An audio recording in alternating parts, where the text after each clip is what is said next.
Hello everyone, কেমন আছো? আশা করি সবাই ভালো আছো আর আমি অনেক ভালো আছি। তো আমি চলে এলাম মিলন মন্দিরে জন্মাষ্টমী কাটতে। আর এটি ছিল 2 দিন আগের ভিডিও। আর আমি তোমাদের সাথে শেয়ার করতে ভুলে গিয়েছিলাম, নেটের একটু প্রবলেম ছিল, তো তাই ভিডিওটি আপলোড করতে শেয়ার করতে তোমাদের সাথে একটু লেট হয়ে গেছে। ভিডিওটি ছিল 2 দিন আগের ভিডিও, তো তাই আজকে আমি তোমাদের সাথে এটি শেয়ার করছি। প্রথমে আমি বলে দিই যে আমি স্নান টান করে সকাল সকাল চলে এলাম। আমি গোপালকে স্নান টান করিয়ে ফেললাম, এই দেখো। আর তো আমার পাশের বাসার কাকিমা, ওদের সাথে আমি গোপালকে স্নান করিয়ে নিলাম।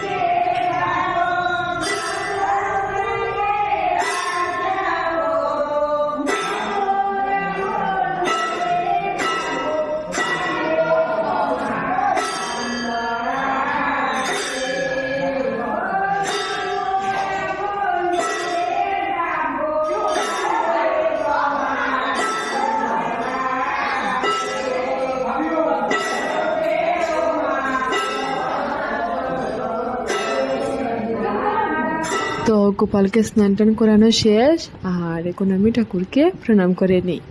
আর তারপর তো একটু হেল্প করতে লাগবে। কাকিমা বলেছিলেন যে একটু ফল টল কাটতে হবে, তো তাই একটু হেল্প করলাম। আর মূর্তিটা তো খুবই সুন্দর ছিল, দেখো রাধা আর কৃষ্ণ।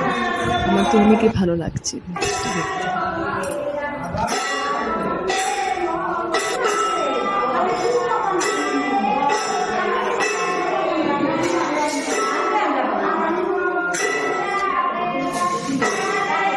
তো আমার ঠাকুরকে প্রণাম করা শেষ, আর তারপর তো আমি চলে যাবো বাসাতে। আর বাসাতে নামার জন্য আমি এসেছিলাম, এসে একটু ভিডিও করে তোমাদেরকে ভাবলাম যে একটু দেখে ফেলি। মন্দিরটা ছিল খুবই পুরনো, অনেক দিন ধরে এখানে পুজো হচ্ছিল না, তো তাই আমার বর আর অন্য জন মিলে এই পুজোটা করেছিলেন। তো তারপর তো আমি চলে এলাম বাসাতে। আর এসে তো আমি রেডি হয়ে গেলাম আমার বরের সাথে যাওয়ার জন্য। তো মন্দিরটা ছিল খুবই পুরনো, আর এটিতে পুজো অনেকই কম হয়। তো তারপর আজকে জন্মাষ্টমী হওয়ার আর আমারও অনেকই খুশি লাগছে, আর আমিও করতে পারছি, এটিও আমার সব থেকে ভালো লেগেছে। তো চলে এলাম, তোমরা দেখো পুজো, গান বাজনা সব কিছু হবে।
তো আমাদের ঠাকুর করে ভোগটা লেগে গেল। আর এই দেখো আমাদের ঠাকুরমশাই ও দাঁড়িয়ে বলছেন যে ওকে ফটো উঠানো হওয়ার।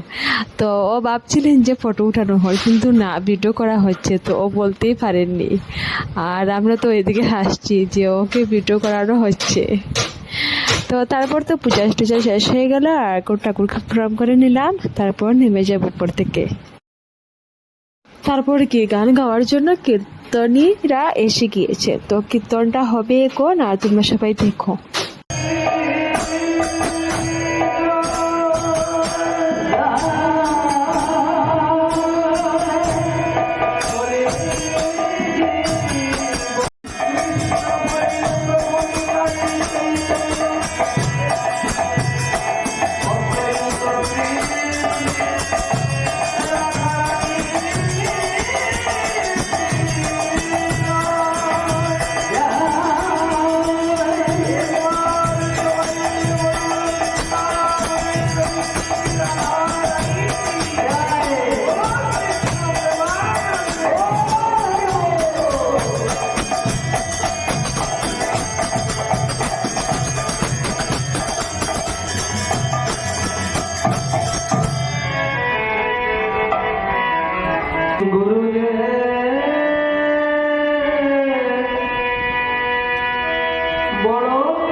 যুদ্ধ করে নিয়ে যাও, যুদ্ধ চাই আমি যুদ্ধ চাই। ধৃতরাষ্ট্র পুত্র স্নেহে এত অন্ধ, আর দুর্যোধন কেন দিতে চাইছে না? আরে 5 ভাইকে একটা গ্রামও যদি দিয়ে দেয় না, সেই গ্রামকেও আমার রাজ্য থেকে সুন্দর করে দেবে। জানে দুর্যোধনের, এই ধৃতরাষ্ট্রের সেই ক্ষমতা আছে, এই যুধিষ্ঠিরের সেই ক্ষমতা আছে। আমি যদি একটি গ্রামও দিয়ে দেই, অনেক সুন্দর করে দেবে, আমার থেকে অনেক নাম হয়ে যাবে। গতিকে আমি যুধিষ্ঠিরকে বিনা যুদ্ধে কিচ্ছু দেব না, আর যুদ্ধ করলে ওরা 5 ভাই আমাদের সঙ্গে পার হয়ে যাবে। তখন প্রভু শ্রীকৃষ্ণ কি করবেন? যুদ্ধ অবস্থা শুরু হয়ে গেল। শ্রীকৃষ্ণ দুর্যোধনের সভা থেকে যখন বেরিয়ে যাবে, দুর্যোধন বলছে, হে কৃষ্ণ, তুমি আজ শান্তিদূত হয়ে এসেছ, তুমি আজ আমাদের অতিথি, আমাদের রাজ অতিথি, তাই আজকের সেবাটা আমাদের বাড়িতে হবে। আমার রাজপ্রাসাদের সেবা করে ভোজন করে তারপর যাবে। প্রভু শ্রীকৃষ্ণ কি জবাব দিলেন? বললেন, আমার আগের থেকে বিদুর কাকার বাড়িতে নিমন্ত্রণ হয়ে গিয়েছে, আমি আপনার রাজপ্রাসাদে আজ সেবা করতে পারবো না, আমি আজ বিদুর ঠাকুরের বাড়িতে সেবা করব। দুর্যোধন বললেন, আমার রাজ আতিথ্য তুমি গ্রহণ না করে চলে যাবে, কৃষ্ণকে বন্দী করো। ভগবানকে কি বন্দী করা সম্ভব? আরে যাকে মা যশোদা বাঁধতে গিয়ে 2 আঙ্গুলের জায়গা থেকে গিয়েছিল, দুর্যোধন তাকে পারবে বাঁধতে? যোগী ঋষি মুনিরা হাজার হাজার বছর তপস্যা করেও যাকে তাকে বাঁচে। বিদুর ঠাকুর চঞ্চল হয়ে গেলেন, কি খাওয়াবো, কেমন করবো? আরে আমি তো আগে থেকে জানি না আমার কৃষ্ণ আমার বাড়িতে আসবে। তাই দৌড়াদৌড়ি করে বিদুর ঠাকুর বাড়িতে পৌঁছতে পারলেন না। প্রভু শ্রীকৃষ্ণ পেছন দিয়ে বিদুর ঠাকুরের বাড়িতে উপস্থিত হলেন। কি করবেন, কি খাওয়াবেন?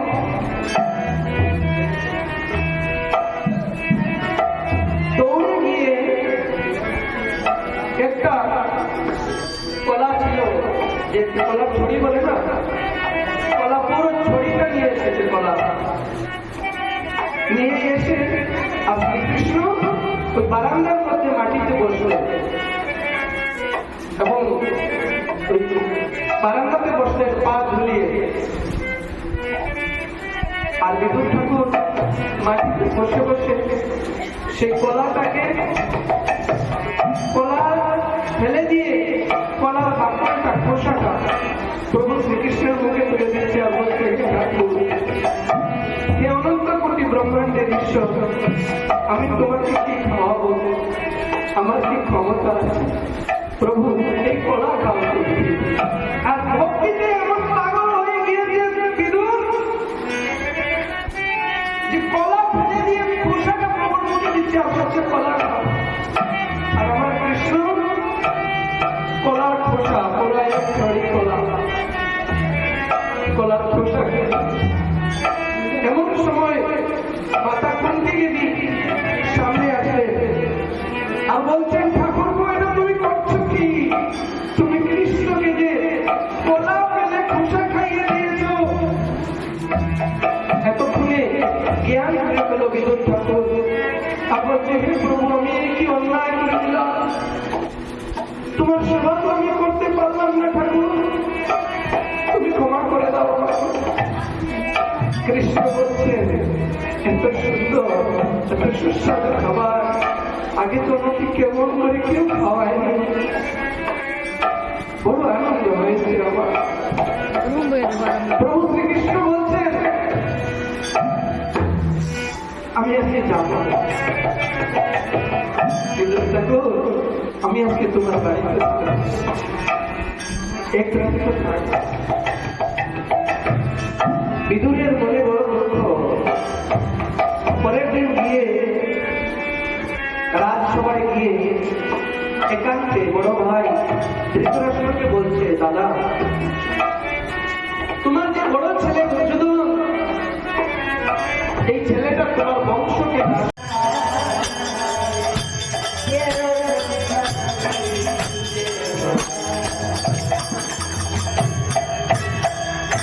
শুরু হলো কুরুক্ষেত্রের যুদ্ধ। কুরুক্ষেত্র নামক স্থানে যুদ্ধ শুরু হয়ে গেল।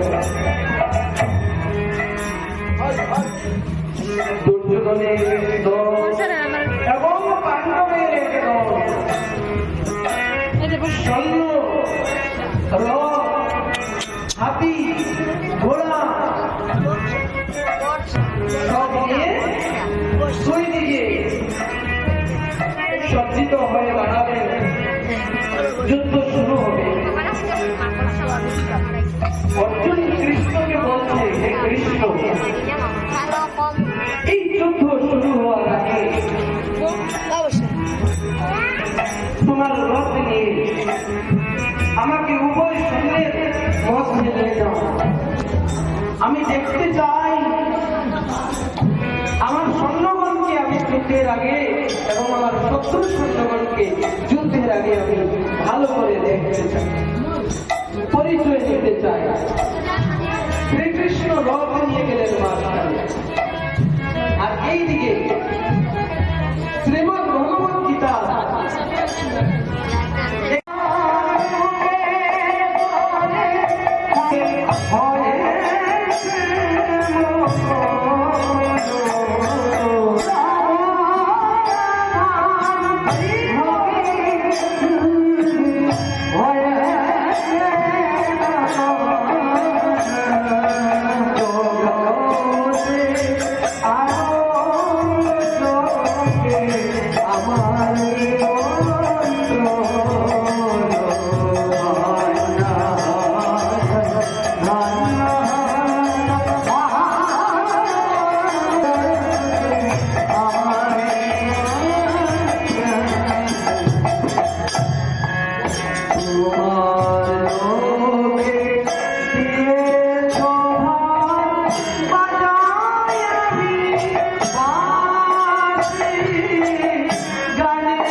তারপর তো আমরা প্রসাদটা খেয়ে নিলাম, আর প্রসাদ খেয়ে আমরা বাসাতে চললাম। আর এমনি তো তোমাদের সাথে আমার বর্ষা নিতে আমি শেয়ার করতেই ভুলে গিয়েছিলাম। এটি হলো আমার ভাগ্নি বর্ষা, ওকেও আমি পেয়ে গিয়েছিলাম, তো ওকেও নিয়ে আমি বাসাতে যাচ্ছি। আর আজকের জন্য এতটুকু রয়ে গেল। আর তোমরা সবাই বলবে ভিডিওটি কিরকম হয়েছে। Tata guys.